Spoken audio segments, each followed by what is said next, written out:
Good evening, good evening. It's Jalen Martinez, aka the Suburban Grower, and today I'm bringing you along the journey of harvesting these cantaloupe. Look at how dense these leaves are. So, just kind of a background on what's going on. So, I decided to plant cantaloupe right here in the front yard, out of a pot. The reason I chose a pot is because a lot of the times whenever you plant watermelons, cantaloupes in the ground, a lot of times the sun bakes the roots. So they never really get a chance to escape the sun. So I just wanted to try something different. I didn't use any artificial fertilizers. The only fertilizer I use for these guys is fish heads. Yes, I literally took fish heads from some fish that I caught and went to town on them and threw it in the pot, covered it with as much dirt as I possibly could, and voila. Honestly, these guys have been growing a lot longer than I expected them to, but at the same time, I started growing these March the 26th, and here we are in the middle of July.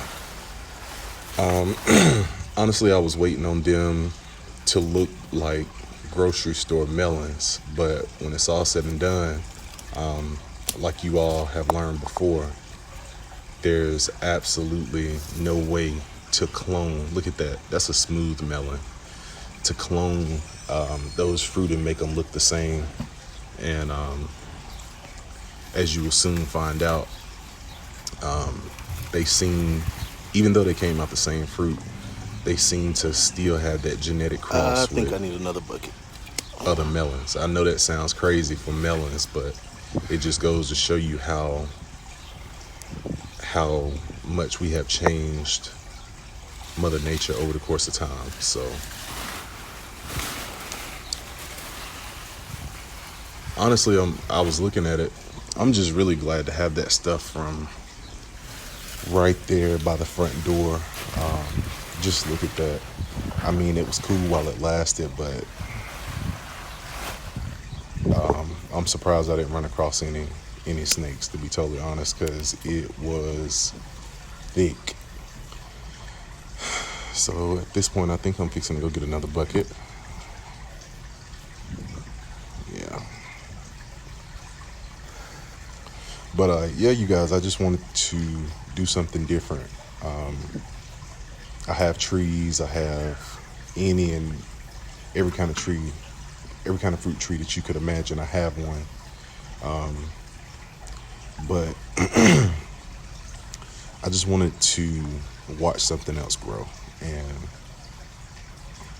that's what we get a chance to do. I don't know what that sappy residue was. To me, it looked like the cantaloupe was bleeding, but obviously it's not. Now, I know you guys are probably looking at these fruit and saying, well, Jalen, you kind of harvested them while they wasn't, you harvested them when they weren't ripe. So what I found out is that whenever they start getting that yellow tint, that they are actually ready to harvest. So what I'm gonna do, just to be sure, with the white ones, they're not as rigid as the other ones. They actually have a smooth texture, almost like, I mean, I'm not saying that this is what happened, but it's almost like a melon, or it's almost like a watermelon mixed with a cantaloupe. So, and I'm sure that's not the case. It's probably a dew melon or a honeydew mixed with cantaloupe. But it just goes to show you, like, what we grow together in fields, still, even down to the seed, is dictated, because I could show you Well, if you look at the picture that I posted to this video, you can see that up close video or that up close picture. All of these guys are different. I even have one that looks like a baby watermelon. Like it's insane. But that's pretty much it, you guys. I think I'm just pulling all of this stuff out at this point. You guys have a blessed day.